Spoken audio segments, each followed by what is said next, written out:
Existe uma simplicidade aparente muito grande nos ditados da alquimia, por ela mesma ser, em essência, uma linguagem universal de correspondências analógicas. O que está em cima é igual ao que está embaixo, assim diz Hermes Trismegistus. Esse adágio que fundamenta a tradição hermética, que é o eixo do conhecimento alquímico, diz respeito à natureza das infinitas correspondências entre a parte e o todo, entre o homem e o universo, entre as coisas de cima e as coisas de baixo. A estrutura da realidade, segundo a visão tradicional, é constituída de correspondências analógicas entre o microcosmo, a ordem constituinte do homem, e o macrocosmo, a ordem constituinte do universo. Essa cadeia de correspondências aparentemente simples esconde a céu aberto, para o olhar do sábio, um verdadeiro oceano de formas e significados, e estende-se às expressões narrativas genuinamente interessadas pela sabedoria.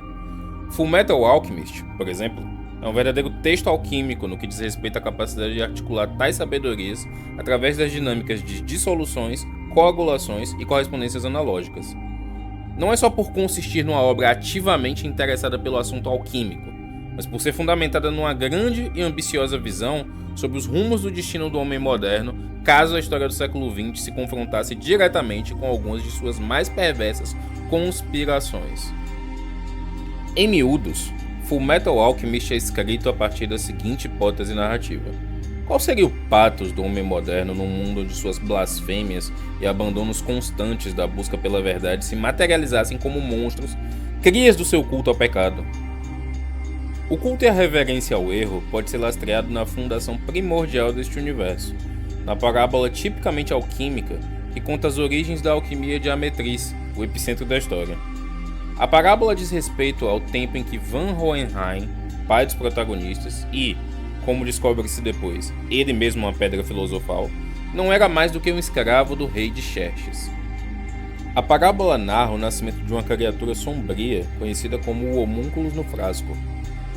Uma criaturinha negra, circular e minúscula, dotada de conhecimentos dos mais variados, diretamente vinculada por sangue ao então escravo 23, o qual seria batizado posteriormente pelo próprio homúnculos de Van Hohenheim. A relação entre um escravo de capacidades limitadas e de liberdade inconcebível com uma criatura derivada de seu sangue, igualmente limitada em sua liberdade por ser tão somente um homúnculos preso num frasco, é evidentemente análoga, por exemplo, ao surgimento do Mefistófeles perante Fausto, como uma manifestação de sua consciência sedenta por autonomia e liberdade irrestrita. O tema do homúnculos é um tema obscuro, especulado por diversos sábios, no qual existem reincidências temáticas. A primeira é a fé na biogênese, que seria a crença na capacidade do surgimento de vida espontânea, que suplantaria a graça, surgida das potências materiais existentes, como por exemplo os elementos da roda de Empédocles, ou na combinação do ar, da terra e da água quando submetidos ao fogo, nas metamorfoses de Ovídio, e, não menos importante, nos alicerces de toda a teoria da evolução.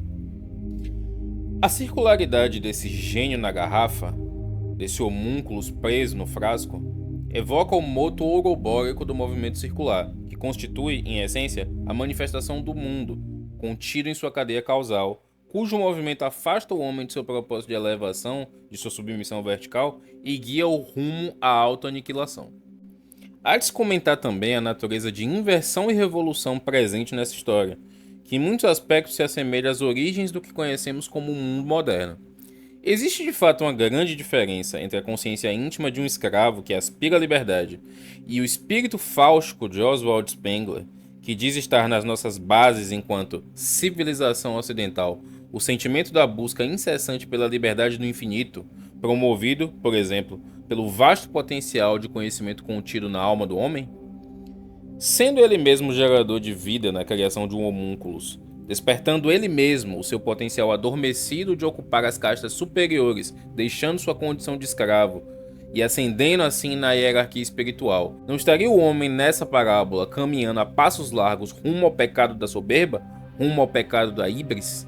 Não coincidentemente, existe na história, como sabemos, a manifestação desse pecado na forma do homúnculo orgulho, como sendo o pecado mais próximo da essência do seu criador. Mas tratemos dos pecados e de sua complexidade alquímica em outro momento. Também não é coincidência que o escravo 23, Van Hohenheim, seja uma prefiguração, uma antecipação de seu filho, Edward Elric, sendo ambos praticamente idênticos. O espírito prometeico que habita em Van Hohenheim, o mesmo espírito que se tornou o homúnculos no frasco, o gênio caído mefistotélico que se torna a base da alquimia de todo o país de Ametris e, francamente, a base do mundo moderno, também habita em Edward e Elric, ambos de cabelos loiros, portadores da determinação e do ímpeto do enxofre. É Edward, afinal, o alquimista cético que não crê em Deus e em milagres no início da série, apenas em seu gênio e em sua determinação, um típico cainita. Alphonse, irmão de Edward, por outro lado, tem seu espírito aprisionado numa armadura antiga, moldada mercurialmente para conter sua personalidade naturalmente caridosa, de índole muito mais abelita. Descobre-se mais tarde que o corpo de Alphonse é nutrido através do corpo de Edward, o que reafirma o vínculo alquímico essencial da relação de sacrifício e correspondência que possuem, como um Mercúrios duplex, etapa possível da grande obra em busca do ouro espiritual. É no suplício desses irmãos, em busca de expiação de seus crimes, do crime de tentar reaver uma vida das mãos da morte por uma via corrompida pelo uso de uma alquimia ourobórica, materialista, que a história do anime se segue. Analogamente, esse é também o conflito do mundo em que vivem, sendo o país de Ametris um palco para os muitos personagens que meditam sobre seus crimes de guerra e pecados variados. Este é um país que surgiu naquela noite, na noite em que o rei de Xerxes, em busca do elixir da imortalidade, pede ao homúnculo do frasco que desenhe um círculo de transmutação e o torne imortal. Não sabia o rei que o gênio maligno, Mefistófeles, o espírito que nega, o pecado original que é adorado e venerado em praticamente todos os ritos modernos, faria de si próprio o centro do círculo de transformação, o centro do mundo, a luz que existe nas trevas.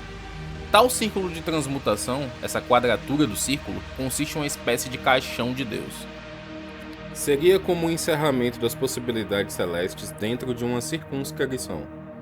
O caminho desviado e caído da alquimia, a tradição dos que se afastaram da servidão, é o mundo dos cainitas, dos homens de ferro, o mundo da autonomia suprema.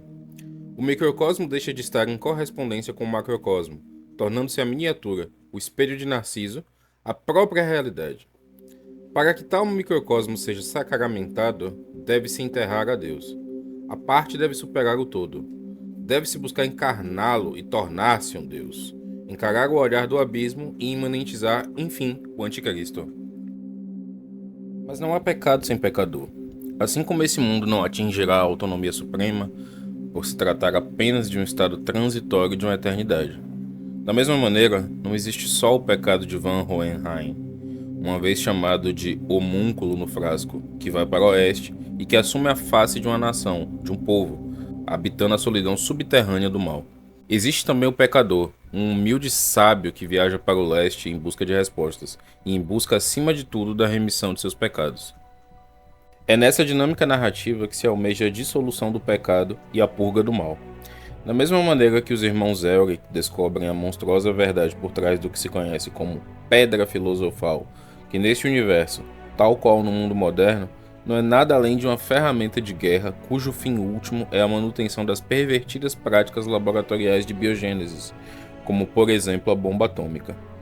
Van Hohenheim e o próprio estado de Ametris são induzidos a um novo processo de dissolução, por fim, de sua compreensão imperfeita da alquimia, encarnada por seu filho Edward, que sacrifica dessa vez a própria via da alquimia material, feito pelo qual é recompensado com um milagre, ato simbólico tanto da expiação de seus pecados quanto da edificação da nova ordem social.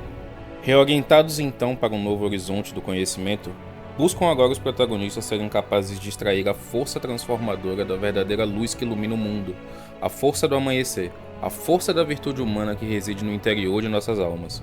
Eis então a nova jornada dos heróis, para leste.